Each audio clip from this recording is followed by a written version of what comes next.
Ang sea bunny ay isang kakaibang uri ng organismo sa karagatan na itinuturing na cute dahil sa kanilang makakapal at madyagilas na anyo.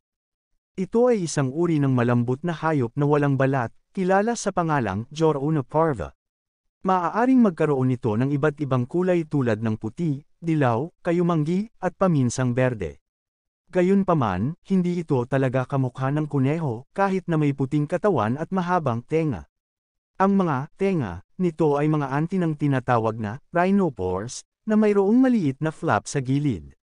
Isa sa mga nakakamangha sa itsura ng sea bunny ay ang kanilang balahibo na binubuo ng maliliit na rods na tinatawag na caryophyllidea. Ang ilan sa mga ito ay nagtatapos sa itim na mga bola na nagbibigay sa kanila ng hitsura ng may salamin. Gayunpaman, sa kabila ng kanilang kaakit-akit na anyo, ang mga ito ay lubos na nakalalason. Kapag sinubukan ng ibang hayop na kainin ang mga ito, maaaring magdulot ito ng problema sa kanilang kalusugan.